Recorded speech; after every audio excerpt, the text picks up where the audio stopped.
Bonjour, on se retrouve pour la lecture d'un texte qui m'a été envoyé par l'un d'entre vous à l'adresse qu'il y a sous cette vidéo. Ce texte est une nouvelle politique. Si je l'ai choisi, c'est pour deux raisons.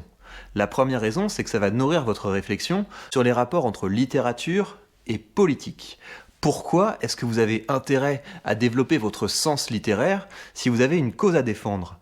Eh bien, parce que la narration implique le public plus profondément que l'explication ou la démonstration. Dites-vous bien que votre public a mille autres choses à penser que les problèmes dont vous leur parlez. Et c'est pour ça que je vous ai conseillé de commencer votre manifeste par une dystopie. Et une dystopie, c'est un texte plutôt littéraire qui va vous permettre d'immerger votre lecteur, d'immerger votre public dans ce monde qu'on ne veut surtout pas voir advenir. Et le début du texte qu'on va lire peut vous inspirer dans cette optique. Et puis la deuxième raison pour laquelle j'ai choisi ce texte, c'est qu'il va me permettre de travailler avec vous sur ce qui est sans doute la règle numéro 1 pour commencer à mieux écrire. Mais pour le moment, place à la lecture de notre texte envoyé par Vincent et qui s'appelle « L'héritage de nos torts ». Rien ne bougeait dans la petite maison aux briques rouges. Chaque atome d'air semblait porter un lourd fardeau, obligeant à l'immobilité qui n'était troublée qu'au-dessus du lit par la respiration de Valérie dont le sommeil s'était évaporé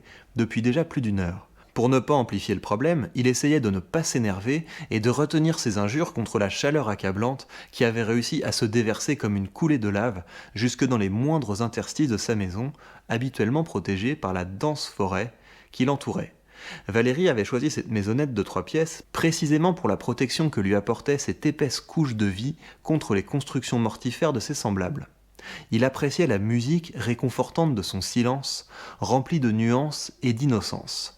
Il n'avait pas attendu l'âge de la retraite pour quitter son travail, malgré le confort qu'offrait son poste haut placé dans les assurances. Avec la ferme intention de se débarrasser de tout le matérialisme inutile du quotidien, son épouse n'avait pas accepté de le suivre, préférant l'ascension sociale à l'ascension spirituelle. Alors, après des mois de négociations stériles, ils avaient mis fin à 25 ans de mariage. Il n'était pas encore 4 heures. Pour réduire son énervement envers l'humanité et les conséquences de ses actions sur le changement climatique, dont il goûtait cette nuit un échantillon déjà peu supportable, il essayait de visualiser la chose qui lui donnait actuellement le plus de satisfaction personnelle, la remise en route de sa petite Ford T.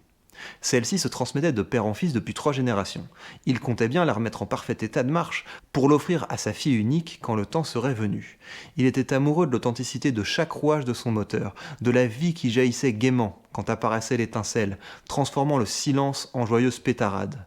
Aujourd'hui, il devait recevoir la dernière pièce nécessaire pour pouvoir enfin revivre les émotions qu'il avait connues auprès de son père. Cette sonorité, ces vibrations, cette odeur, il brûlait de les retrouver. Cependant, une angoisse commençait à enfler comme un amas de poussière dans un recoin qu'il essayait tant bien que mal de cacher sous les tapis de son inconscient. Ce qui l'avait poussé à se débarrasser de toutes ses possessions matérialistes était notamment sa prise de conscience du fait qu'il prenait toujours moins de plaisir à obtenir un objet, un vêtement ou même un véhicule qu'à le désirer. Aujourd'hui, son désir allait prendre fin. Allait-il réellement apprécier à sa juste valeur ses retrouvailles? Alors qu'il commençait à oublier la chaleur, un grondement lointain le fit se lever de son lit et regarder par la fenêtre.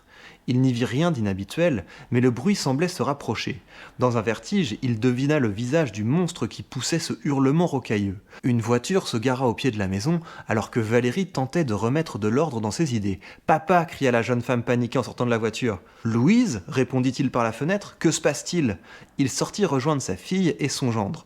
L'incendie n'allait pas épargner sa maison. Il fallait fuir. « D'accord, mais il faut mettre ma Ford sur le plateau, je ne peux pas la laisser brûler. »« Ta Ford ? Papa, tu plaisantes !» Il courut vers son hangar, mais un mur de feu se forma devant lui, dans un vacarme assourdissant qui le fit tomber en arrière, le visage déformé par l'effroi.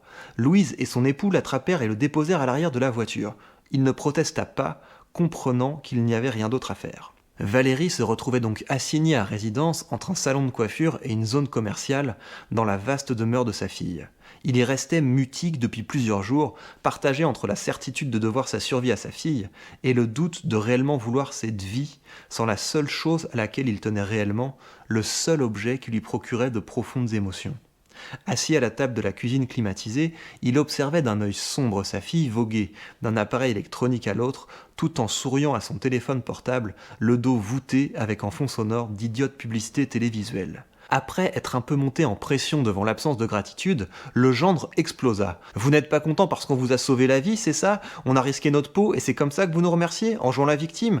Et pourquoi? Pour cette foutue carlingue? Mais vous ne vous rendez pas compte que c'est une bonne nouvelle qu'il ait cramé ce taco? C'est à cause de la pollution de ces vieilles bagnoles pourries qu'on en est arrivé là. Ce sont ces foutues machines qui ont bousillé notre nature. Louise, dis-lui toi, c'est toi-même qui me disais ça hier.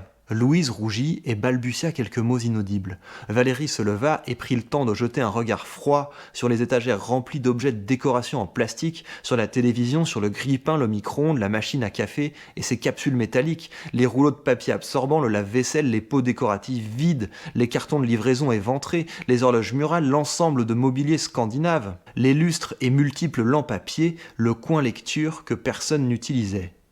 Sans dire un mot, il s'en alla à la recherche du silence. Bon, vous me direz ce que vous en avez pensé, moi je trouve ça très bien. C'est très bien parce que c'est bien construit, la narration tient la route, et puis c'est bien pensé, il y a un message, mais c'est pas lourd. Ceci dit, je conseillerais à l'auteur de faire encore un travail d'écriture parce qu'il y a quand même des lourdeurs et il y a des choses qu'on pourrait faire passer plus simplement. Et je trouve ça trop dommage d'avoir des choses à dire, d'avoir des convictions, d'avoir des choses à partager et que notre plume ne les mette pas sur un piédestal. Et à cet égard, je voudrais vous donner la règle principale, la règle d'or pour améliorer votre style, c'est que une fois que vous avez terminé votre texte, relisez-le avec pour seul objectif d'en enlever 20%.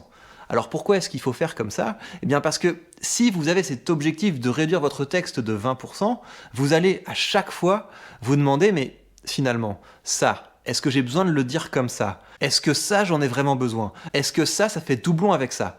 Et si vous voulez, on pourrait croire que dire les choses plus précisément, ça suppose d'en rajouter, mais non! Plus vous devenez précis dans votre écriture, et moins vous avez besoin de mots. Vous avez moins besoin de mots parce que vous n'avez pas besoin de reformuler, vous n'avez pas besoin de tourner autour du pot. Chaque chose est à sa place.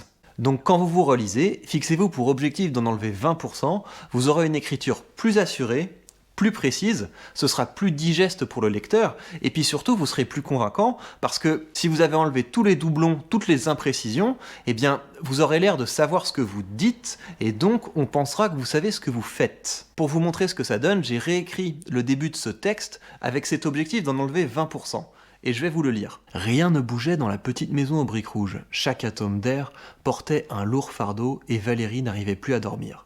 Il essayait de retenir ses injures contre la chaleur accablante qui se déversait comme une coulée de lave dans les moindres interstices de sa maison, habituellement protégée par la forêt qui l'entourait. Valérie avait choisi cette maisonnette précisément pour la protection que lui apportait cette épaisse couche de vie contre les constructions mortifères de ses semblables.